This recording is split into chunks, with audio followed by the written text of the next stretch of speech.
I'm sure there's a few exceptions to the rule, but I really don't know anyone that has been out there that didn't start with some end in mind. We hear this worded all different ways. I call it a vision because that's who I learned it from, and they called it a vision. What is a vision? It is a document that has what your future life is going to look like. I have a personal vision, and then I have three business visions because I have three businesses. And I flow all my businesses have to filter through my personal because personal is the most important part here. Now, I'm not going to teach on that whole thing. The biggest thing I see people get hung up on the topic of a vision, though, is they can't just make it like make a rough draft. They try to get so perfect with it.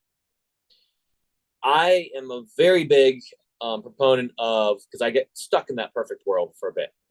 Just make it. And if you read it every day, every week, hopefully you're not going more than a week without reading it. You're going to like, hey, you know what? I don't really like the way that's worded. Just get your pen out and ink. Mine, when I write a new one, I'm on my fifth personal and on my second business. And that means a total rewrite of it. I have many versions in between because I get the pen out and I'm like, that just doesn't sound right or something flows differently. And I make edits. I am a little more old school, so I have a physical, as I mentioned, and then I go to the computer and I keep all my old versions and I retype it up when it has too much ink on it. Do that. Just take something and keep reading it. I can nerd out another time of the science of really what's happening in the brain, how it all works. It works. Every really successful person I know, and they happen to be millionaires as well, they have a vision. A game plan now. Now you have what the very future looks like. Now you have to have a plan to get there because that vision is not the how. It's the why, what it's going to look like. So it's more like the what and why mix, not the path to get there. So then you need a game plan of some sort.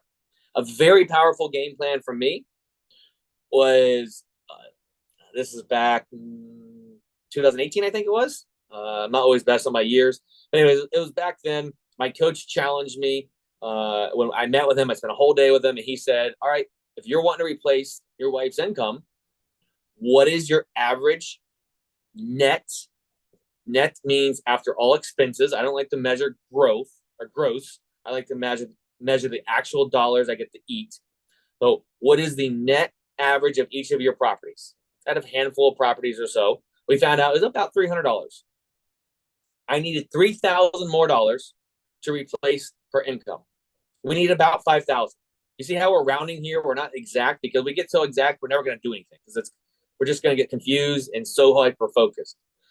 So we need about 5,000. And this is not to go on vacations all the time. This is not to, have any of the big flashy stuff. It's to just get by because there's a massive mental shift there when you have the power to say, you know what? I don't want to go to work anymore.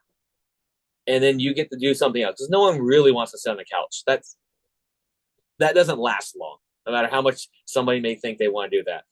And when we have that basic needs covered, you buy one more property, now you have X dollars. We'll say $300 more a month, and that's pure spending money. Then maybe you could upgrade on the flight, or then you can have one more flight a month. That becomes spending money, but there's a big difference once you get that covered. So back to the story, the whiteboard. I needed $3,000. I need $300 a month is what I was getting. So math tells us I needed 10 more properties. Took that big whiteboard, put 10 lines on it, numbered them. So that was going to be the name of the property. Over here, 10 little lines for the amount of money. $0 out of 3,000. I was telling her all the time, like a broken record, in a year, you're going to be able to retire. In a year, you're going to be able to retire. I bought a property. I got $165. $165 out of 3,000. Bought another property. I don't know where the next one was.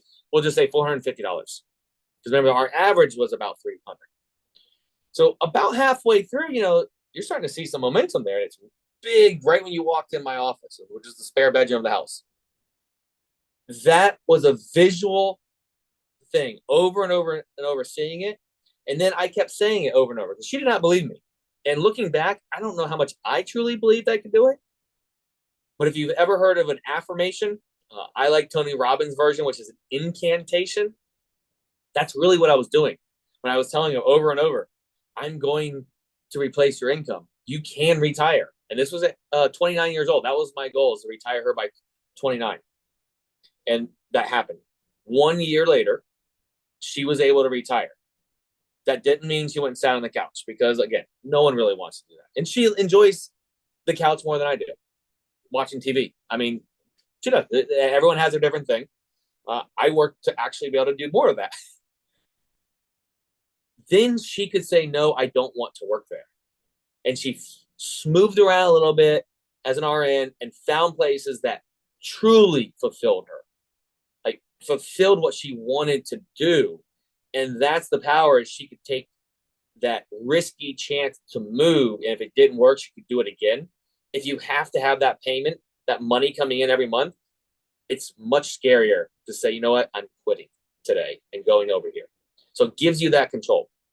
So that's a quick on a game plan. Let's move over to taking action. This is probably where I see the most people get stuck.